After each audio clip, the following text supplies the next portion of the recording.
हम जहाँ नहीं जाते हैं, जहाँ कहीं कोई रास्ता नहीं होता है, वहाँ मैया स्वयं खुद किसी भी रूप में आके हमको रास्ता दिखाती है। ये बात बिल्कुल अटूट सत्य है। हमको एक जगह जंगल में कहीं नहीं था, बीच जंगल में बैठे थे, वहाँ अब कुछ रास्ता नहीं दिखा, थोड़ा टेढ़ा रास्ता, तो हम एक पर्वत पे जाके बैठ गए। बैठ रहे कुछ दिन विचार किया, मैया का सुमिरन किया, मैया को याद किया, मैया का ध्यान लगाया, देखा आँखें खोली तो सामने बालक खड़ा था।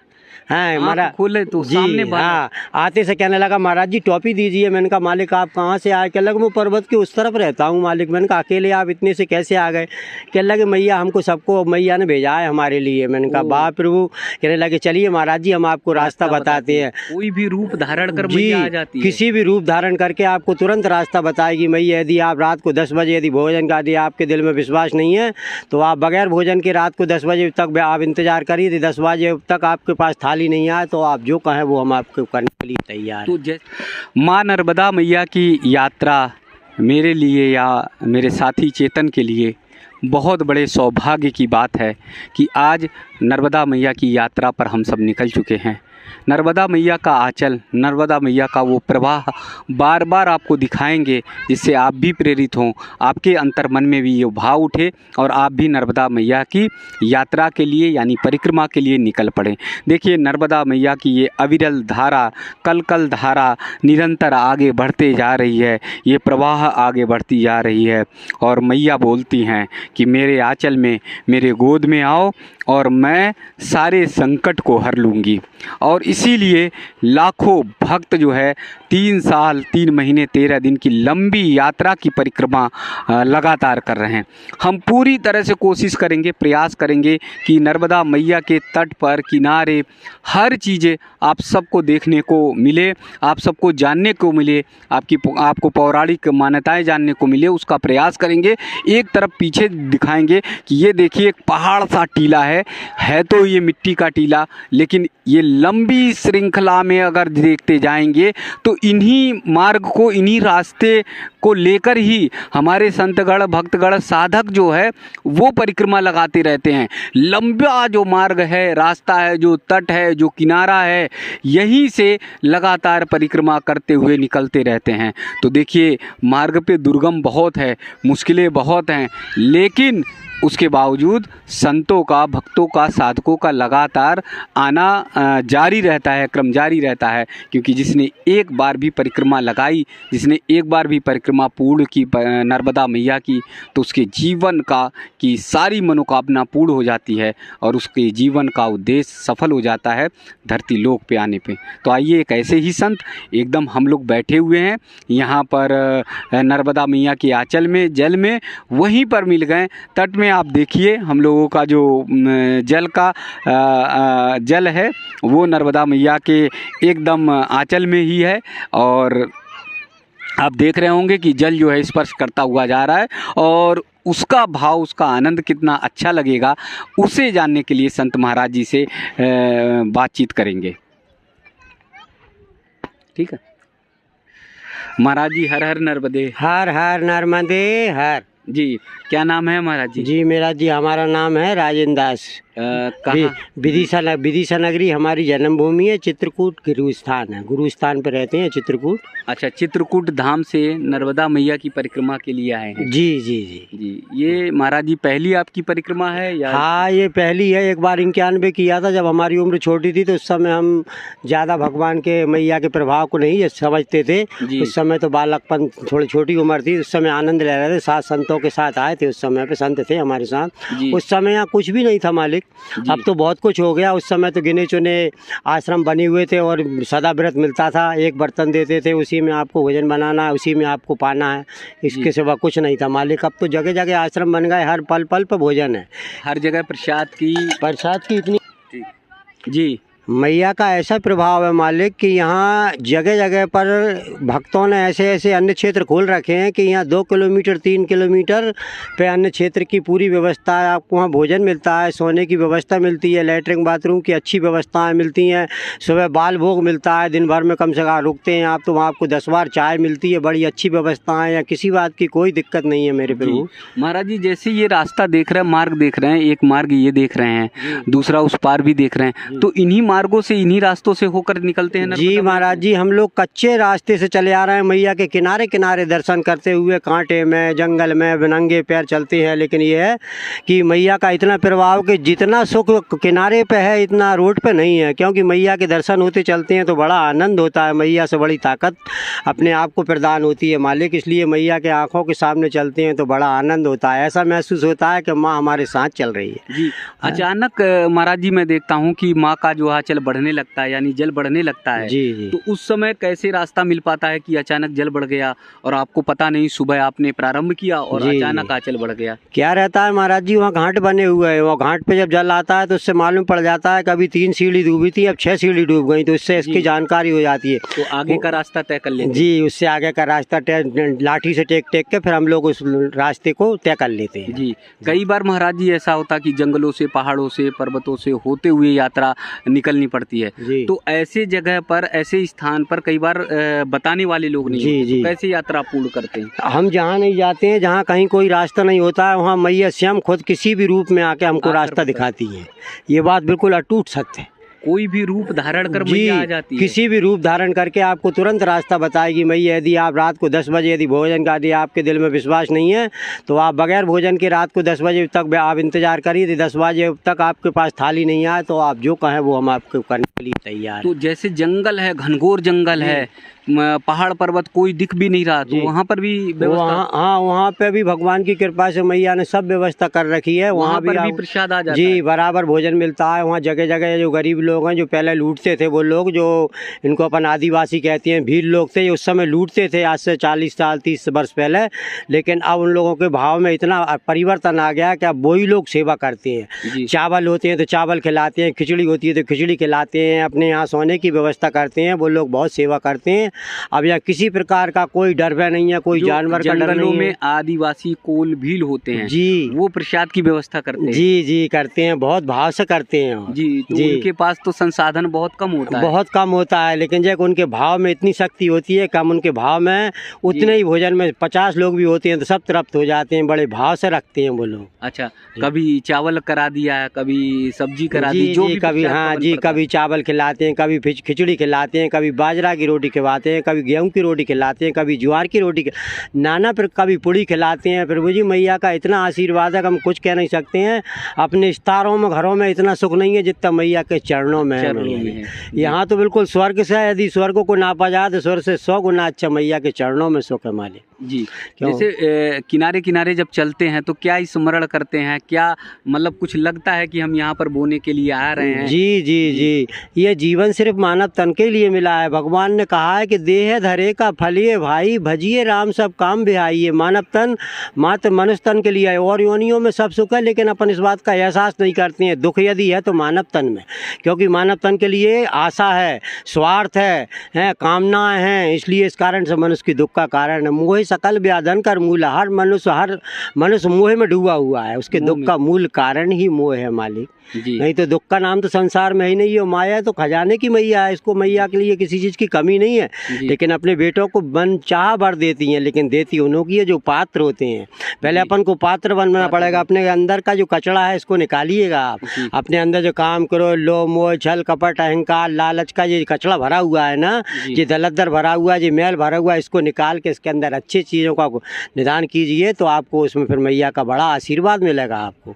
जहाँ तक हो सका मनुष्य को अपने जीवन में 3 काम अवश्य करना चाहिए। अच्छा विचार करना चाहिए, अच्छी सोच रखना चाहिए, और अच्छे ही जितना हो सके उतना अच्छी विचार, अच्छे सोच और अच्छा मन रखना चाहिए जी। हाँ, जगह जगह देख रहे हैं, जैसे यहाँ पर भी पताकाएं दिखाई दे रही हैं, तो क्या पूरी परिक्रमा मार्ग पर इस तरह की पताकाएं? जगह जगह पूरे परिक्रमा वहाँ से चलते हैं, वहाँ से हर जगह मैया के आशीर्वाद से भक्तों ने जगह जगह ठिकाने पे निशान बना रखे हैं। वहाँ से जाते हैं, लिखा हुआ है कि माँ का नर्मदा परिक्रमा मार्ग।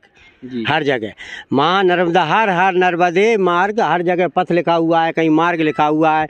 ऐसी जो अपना धनुष बनता है ना, इस प्रकार से बाण बनता है, ऐसे बाण की तरह निशान बना के जगह जगह, कई जगह हजारों की संख्या में झंडियाँ लगी हुई हैं। संत महात्मा बड़ी सेवा करते हैं, और यहाँ का हर व्यक्ति सेवा करने के लिए खड़ा रहता है। पूरी नर्मदा मैया के खंड में कोई व्यक्ति ऐसा नहीं है जो माँ के प्रति परिक्रमावासियों की और संत भक्तों की सेवा नहीं करता हो। हर व्यक्ति बिना कहीं निःशुल्क निस्वार्थ सेवा करते हैं। हर मतलब ये मान के चलो कि यहाँ मैया के चरणों में जितने भक्त भी रहते हैं वे सब मैया के पूर्ण अनन्य भक्त हैं, जिनको कि मैया ने अपने चरणों में उनको रहने का जगह दिया मालिक जी। हाँ। आप भक्तों की बात कर रहे हैं, कभी परिक्रमा मार्ग में नर्मदा मैया की परिक्रमा लगाते समय कभी ऐसा आया छोटा सा बालक भी आया हो, आपको रास्ता बताया हो, जी आपकी मदद की हो? जी, नुंगली पकड़ के ले जाते हैं मालिक। हमको एक जगह जंगल में कहीं नहीं था, बीच जंगल में बैठे थे वहाँ, अब कुछ रास्ता नहीं दिखा, थोड़ा टेढ़ा रास्ता, तो हम एक पर्वत पे जाके बैठ गए। बैठ रहे कुछ दिन विचार किया, मैया का सुमिरन किया, मैया को याद किया, मैया का ध्यान लगाया, देखा आँखें खोली तो सामने बालक खड़ा था। हाँ महाराज खोले तो जी सामने हाँ, आते से कहने लगा महाराज जी टोपी दीजिए। मैंने कहा मालिक आप कहाँ से आए? कह लगा मैं पर्वत के उस तरफ रहता हूँ मालिक। मैंने कहा अकेले आप इतने से कैसे आ गए? कह लगे मैया हमको सबको मैया ने भेजा है हमारे लिए। मैंने कहा वाह प्रभु। कहने लगे चलिए महाराज जी हम आपको रास्ता बताते हैं। कह लगे हमको मैया नहीं भेजा, और हमारी नुंगली पड़ी और नुंगली पकड़ के हमको वहाँ से जाकर ले गए। हमने उनको 4 टोपी दी, एक बिस्कुट का पुड़ा था वो भी हमने दिया। मैंने कहा बड़े हुए मुस्कुराते हुए चले हुए। थोड़ी दूर जाने के बाद फिर हमने देखा पलट के, तो हमको वो कहीं नजर नहीं आए मालिक। ओझल हो गए हमारी आंखों से, नहीं दिए, नहीं देखे वो। तो हम ये मान के चलते हैं कि हमारे स्वयं श्री राम ही आए थे मेरे प्रभु ही, क्योंकि हम उन्हीं के चरणों में बालापन से पड़े, वही हमारे इष्ट देव है।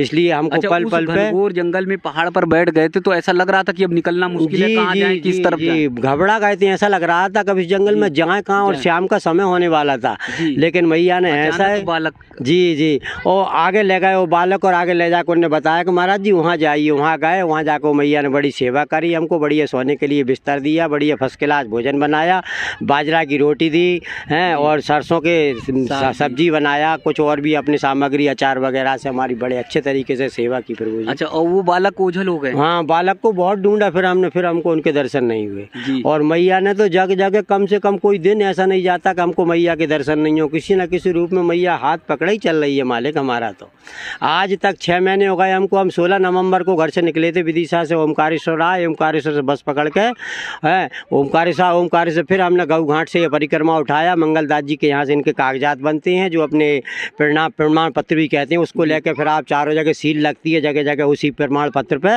वहाँ अपना प्रमाण पत्र रहता है कि आप यहाँ से आए तो आपने यहाँ रात्रि रुके। यदि कोई बात होती है तो सारे लोगों की जवाबदारी होती है। जहाँ रुकते हैं उस आश्रम के मालिकों की इतनी जवाबदारी होती है कि वहाँ हमारा सामान कैसा ही पड़ा रहा है 10 दिन भी वहाँ से कोई चीज़ नहीं जाती। यहाँ कोई आदमी आज तक किसी का एक लोटा नहीं चुराया किसी ने महाराज जी। यहाँ सारे लोग बिल्कुल देते हैं लेकिन लेते कभी नहीं है। ऐसा मैया का बड़ा प्रभाव नर्मदा के आंचल में है और तट से किनारे किनारे परिक्रमा लगाते जा रहे हैं। और मैं देख रहा हूँ कि चित्रकूट धाम से राम जी की कृपा इतनी है कि लगातार धारा प्रवाह आप बोलते जा रहे हैं। तो हमारे उन भक्तों के लिए, उन सनातनियों के लिए 2 शब्द जरूर कहिए जो नर्मदा मैया की अभी परिक्रमा नहीं लगाए हुए हैं, वो आए और कैसे हमारे यहाँ जो है सनातन धर्म में सभी के लिए चाहे नर्मदा मैया हो चाहे राम जी हो कृपा करते हैं। देखिए मालिक में हम आपको बताते हैं कि नर्मदा मैया का आखिर मुख्य उद्देश्य क्या है और नर्मदा मैया का पूर्ण परिणाम क्या है। कि ये नर्मदा मैया जो है ये पूर्व समय में एक हिरण्य तेजा नाम के राजा हुए थे सतयुग में। तो उनने तपस्या की थी, तो उनने जब शंकर जी को प्रसन्न किया तो शंकर जी जब प्रसन्न हुए तो उनने शंकर जी से वरदान मांगा। उनने कहा कि मांगिए वरदान।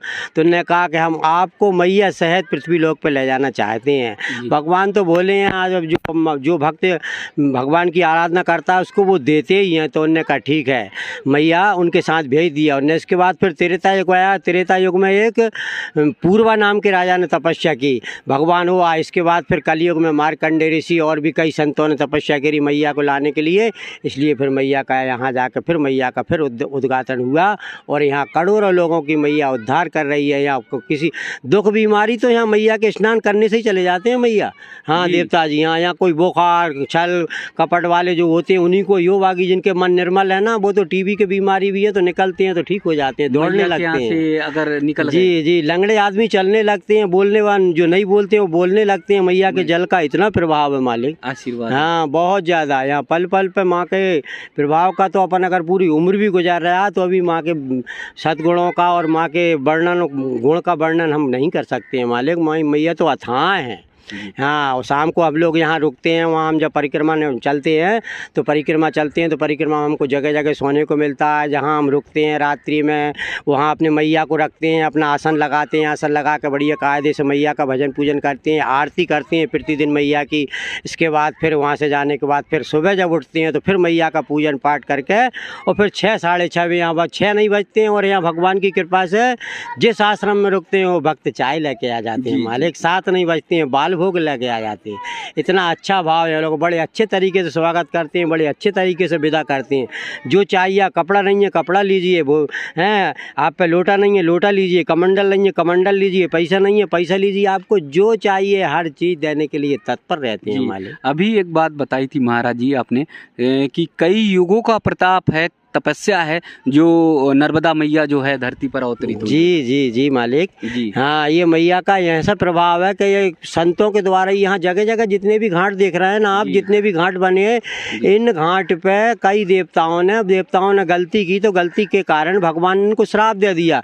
उस श्राप के उद्धार करने के लिए फिर सारे देवता यहाँ आए और देवताओं ने हर घाट पे अपने अपने हिसाब से भगवान की तपस्या की और भोलेनाथ को प्रसन्न किया। जब भोलेनाथ प्रसन्न हुए तो उन लोगों ने भोलेनाथ को प्रसन्न में भगवान ने कहा कि वरदान मांगो, तो उन्होंने वो वरदान मांगा कि मालिक आप सहित और मेरे नाम के सहित अपन यहाँ ता जीवन के लिए आपके नाम का यहाँ हमेशा गुणगान होता रहे, आप हमेशा यहाँ उपस्थित रहें मैया के साथ। इसलिए जितने भी घाट बने इनकी घाट की यही महिमा है कि हर देवता ने तपस्या की है, स्वयं भोलेनाथ को यहाँ बुलाया, इसलिए पूरी जगह तपोभूमि है मालिक। कण कण में शंकर है, यहाँ कोई कंकड़ ऐसा नहीं है जिसमें शंकर नहीं हो, हर जगह सिर्फ नर्मदा मैया की जय हो रही है मालूम, क्योंकि माँ से दयालु इस संसार में कोई नहीं है। पूरे संसार के अंदर सबसे बड़ी तीर्थ है तो नर्मदा परिक्रमा, और सब तीर्थों में यदि फर्स्ट तीर्थ है तो चित्रकूट। चित्रकूट कभी किसी के दर्शन करने नहीं जाता है, चित्रकूट के ही सब दर्शन करने आते हैं। ऐसे ही मैया का प्रभाव के यहाँ गंगा जमुना सरस्वती नंदा कृष्णा घाघरा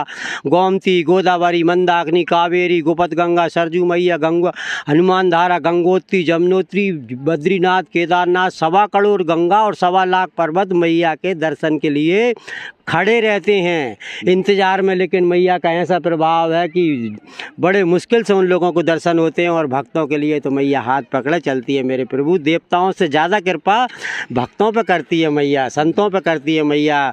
आम जनता जो है वो सब मैया के बच्चे हैं। भगवान के लिए सब मम प्रिय सब मम उपजाए, सबसे अधिक मनोज मोहिबाए। भगवान कहते हैं कि मैंने कीट पतंगा मुर्गा मछली सबको मैंने ही बनाया, इसलिए सब मेरे को प्रिय हैं। लेकिन मनुष्य मुझको अधिक प्रिय इसलिए है कि उसको मैंने ज्ञान दिया, इसलिए ज्ञान के कारण लोगों का भला करता है। और मनुष्य का जीवन का अर्थ ही यही है कि यदि जीना है तो दूसरों के लिए जियो, अपने लिए जिए तो क्या जिए मालिक। तो पूज्य महाराज जी ने ये बताया है कि जियो तो दूसरों के लिए जियो, अपने लिए क्या जियो। महाराज जी के ये अंतिम शब्द हमारे सनातन संस्कृति से निकले हुए देववाणी हैं, देव शब्द हैं, क्योंकि हमारी ही परंपरा है दुनिया भर में लोक कल्याण की, लोक मंगल कामना की, और माँ नर्मदा यही तो करती हैं, लोक मंगल की कामना करती हैं, लोक कल्याण की कामना करती हैं, और सबको तारने का काम करती हैं, सबको उद्धार करने का काम करती हैं। अथाह देखिए माँ का नर्मदा मैया का वो आंचल, जहाँ पर हजारों नहीं लाखों भक्तगण श्रद्धालुगण आते हैं, लेकिन माँ किसी को निराश नहीं करती, सबकी मनोकामना को पूर्ण करती हैं, सबको प्रसाद दिलाती हैं। जैसे संत महाराज जी ने बताया कि कितनी भी बीमारी हो, कितना भी रोग हो, अगर निष्कपट निश्चल मन से आप आ रहे हैं तो माँ जो है अपने आंचल में लेती है और उसे ठीक कर देती है, उसे उद्धार कर देती है। आज हम और हमारे साथी चेतन निकल पड़े हैं दुनिया की सबसे श्रेष्ठ पवित्र उस नर्मदा परिक्रमा की यात्रा से आप सबको जोड़ने के लिए, जो भारत का गौरव है, जो हमारे राष्ट्र का गौरव है। और आज इस नर्मदा मैया के आंचल से मैं सत्य कहता हूँ कि दुनिया में सिर्फ और सिर्फ सनातन धर्म सनातन संस्कृति होगी जो लोक कल्याण के लिए, सबके मंगल कामना के लिए काम करेगी, क्योंकि यही एक संस्कृति है जो सबके सुख और शांति की कामना करती है। तो एक बार पावन पुनीत माँ नर्मदा मैया को बहुत बहुत नमन, बहुत बहुत वंदन। माँ सभी का उद्धार करो, सभी का कल्याण करो।